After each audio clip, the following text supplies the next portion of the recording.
Hello, it's Sonia here, The Pretty Stitch. Welcome to my channel. If this is your first time joining me, I'm so happy to have you here. So today is Tuesday, and that means it's Tunisian Tuesday. So we are going to be doing a stitch pattern, and I did one before where I was looking through an old knitting magazine. It's like a magazine dictionary, and I did the moss stitch. Well, I found another one that I thought might look nice with Tunisian crochet. And so here it is. Here's this handy old knitting magazine. It's a magazine, but it's like a big stitch dictionary. And this is the one that I thought might be nice. It's a PK rib, I guess. And this magazine is called Mon Tricot, which I believe means my knitting in French. So I thought we're going to do this one, and it looks similar but not exactly like this picture. So to do this, I am using my I-hook or 5.5mm hook, and because this is just a swatch, I am using a regular crochet hook and not a Tunisian hook. And I'm just using number 4 worsted weight yarn. So to do this, you'll need to chain a multiple of 10, so we're going to chain 30. Okay, so we have our 30 chains here. So we're going to begin row 1. Row 1 is your setup row, and Tunisian crochet is always worked in 2 parts for each row. So your first part of your row, you're putting your stitches on your hook, and your second part, you're taking them off. So I'm working in the back bump of the chain, and I am inserting my hook in that second bump from my hook, and I'm pulling up a loop. And I'm going to continue to work across my chain and pull up loops until I have 30 loops on my hook. And this is our setup row. And if you're not familiar with Tunisian crochet, I do have a whole playlist that goes over the basics, plus other stitch tutorials and patterns and things like that. So I will place that link in the description box for you. Alright, so we've got our 30 loops on here. So this is the first part of row 1, also called the forward pass, where you're putting the stitches on your hook. So now we're going to do the return pass, where we're taking the stitches off. So we're going to yarn over, pull through 1 loop for that first stitch. Now we're going to yarn over and pull through 2 loops for the rest of the row. And then row 1 will be complete.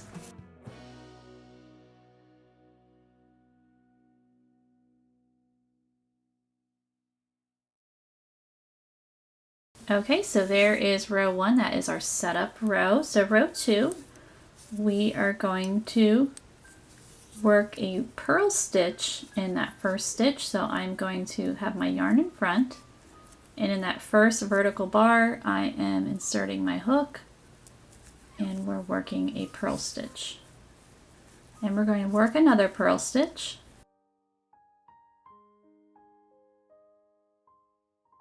And then our next stitch, we're going to work a Tunisian knit stitch. So we're going to insert our hook through and pull up a loop. So I do have a playlist that goes over these basic stitches a little bit more in detail if you're unsure of them. Alright, so we are now going to work 3 purl stitches. So yarn in front and Tunisian purl. 1, 2, and 3. So now we're going to work 3 Tunisian knit stitches. So we're going to work through. So 1, 2, and 3. So now we're going to work 3 purl stitches. So this is going to be the repeat. So you're going to work 3 purl stitches.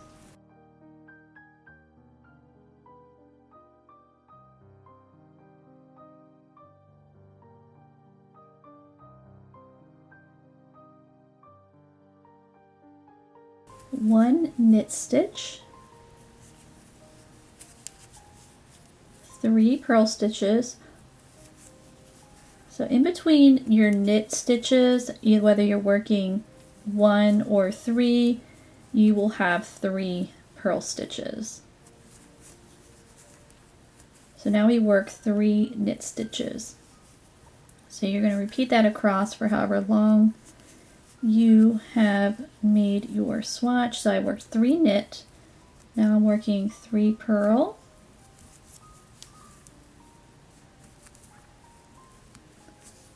So obviously this stitch pattern would work better in a larger project, so you can really see the stitch pattern. So now we work 1 knit stitch, 3 purl, and we'll be at the end of our row.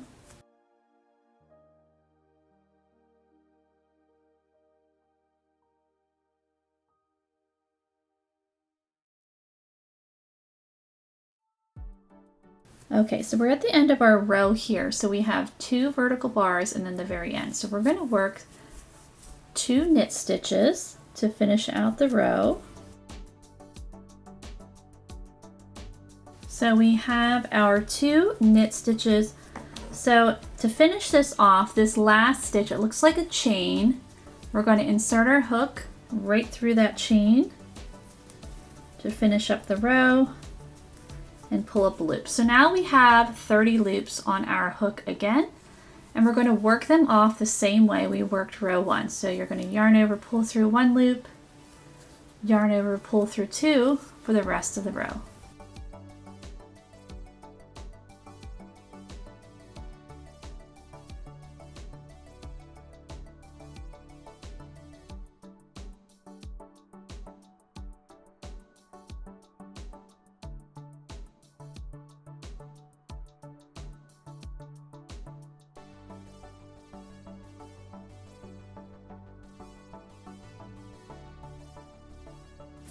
Okay, so there is row 2. It's not looking like much yet, but sometimes that's how it is, especially with, with a lot of different crochet knitting projects. You have to get a couple rows in before you really start to see the pattern emerge. So what we're going to do is rows 3 through 5, you are going to repeat row 2. So our first 2 stitches were purl stitches, so we're working those purl stitches on top of the previous ones. And then the next stitch is a knit stitch, so it's a little easier to see where to work, so you can start to see. You just pop your hook right in the middle of there, pull that up, and then we're going to work the 3 purl stitches. So I'm going to go do that. I'm going to work, this is row 3, so 3, 4, and 5. We're going to repeat that. So I will meet you back at the end of row 5.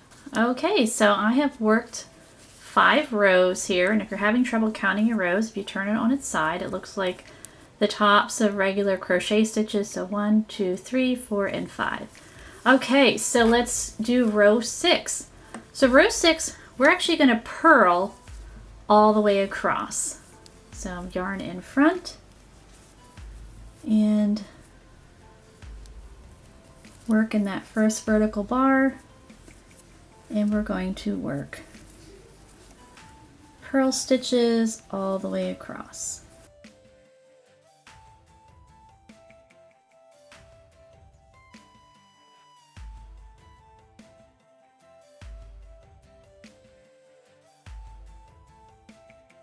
Okay, so I'm at the end of my row 6. I just need to work my last stitch where it looks like a chain there at the end.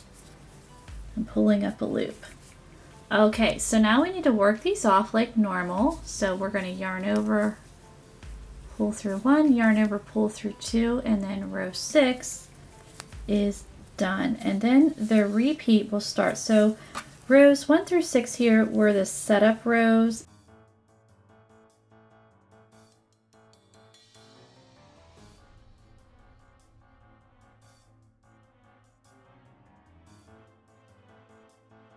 Alright, so there are rows 1 through 6. So what we're going to do is we are going to be repeating row 2, rows 7 through 11. So As a refresh, row 2, our first 2 stitches are going to be purl stitches.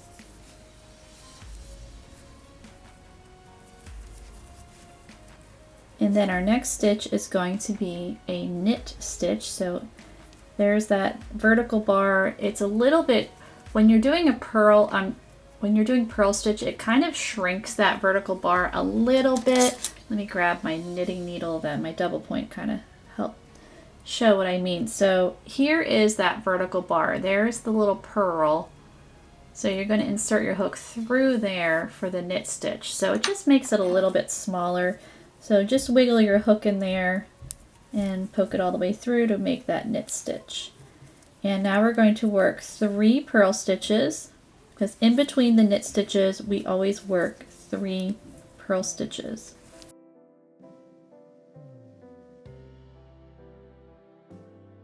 And we're going to work 3 knit stitches. So you can see that one is quite short, but I'm just going to poke my hook through, wiggle it in there. So 1, 2, and 3 knit stitches, 3 purl stitches.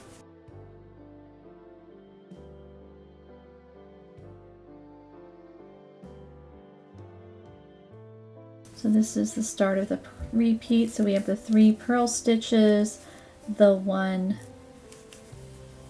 knit stitch, 3 purl stitches, and then 3 knit stitch, and then you work that across.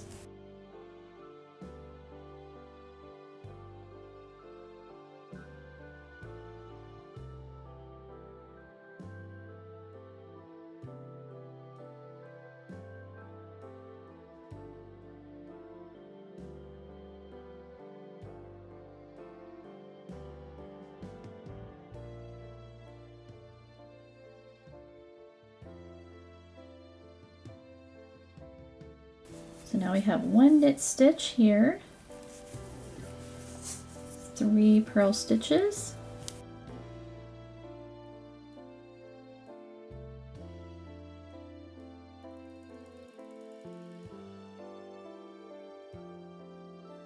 and then to finish up the row we'll work 2 knit stitch, and then we'll work in that very last stitch. So in the beginning of the row we worked 2 purl stitch, but at the end of the row we're working 2 knit stitch. Working in that last stitch, and then you work these guys off. So as I said before, rows 7 through 11, you're going to be repeating row 2, which we just did. This is row 7. And then row 12, you're going to just purl all the way across. And then you just repeat rows 7 through 12 for however long you want to make your swatch. So I'm going to go off camera and I'm going to work a whole bunch more rows, because this stitch pattern, you really need to see a bunch more rows to really see it. But I think it's pretty, and the nice thing is with this one is it will lay flat because it has quite a few purl stitches. So purl stitches really can be your friend with Tunisian crochet, because just like with knitting, if you're just working regular knit stitch, it tends to curl, and the same applies with Tunisian. Tunisian is notorious for curling, but when you pop in those purl stitches, and come on, we need to focus, then it helps your project to lay a bit more flat, and you don't have to kill it to death with blocking. So I'm going to work a lot more rows. So again, repeat rows 7 through 12. And row 12, you're just going to purl all the way across like we did for row 6, and I will meet you back. All right, so here is my swatch. I think it looks really nice. So I've worked 23 rows, so I still need to work my final row, which would be the row 12, which is that Tunisian purl row. But I think for it to look best is to bind off in Tunisian purl. So when you have worked enough rows for your swatch, end on a row 11, and then your final row will be the bind off. So let's bind off in Tunisian purl. So our yarn is in front, inserting our hook, and then we just work that bind off stitch and just make sure when you're binding off that you don't have your tension be too tight. You just want to watch your tension, have just a nice relaxed hand, because it's pretty easy to make these bind off stitches super tight. I know I tend to be a tighter crocheter, so I definitely have to watch that.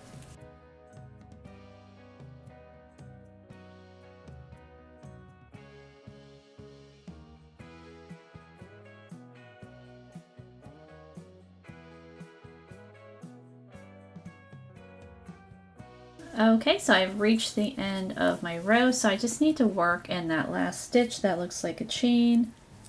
So inserting my hook in there and then working that last bind off stitch. So there we go. So now you can really see the stitch pattern after working a lot of rows. So I actually do think this one looks close to the knit version, so let's pull that out again. Let me grab my little magazine. So here it is right here. So here is the knit version, and here is, let's see if we can get them all in the frame there, and then here is the Tunisian version. So I do think it's definitely similar. It's not exact, but it's definitely similar. And then here was the moss stitch that we had worked. I think I posted that 2 weeks ago, where the moss stitch in the Tunisian version did not look quite as similar. It looked like two different stitches basically. But I do think this one is a little bit closer to resembling the knitted version. So I just think it's fun to be able to take some of these knit patterns here and translate them into Tunisian crochet. I know some of them I won't be able to, but I'll try to find some more to do that, because I do think it's fun to do that. But I hope you enjoyed this tutorial, and if you did, please like and subscribe, and thank you so much for watching.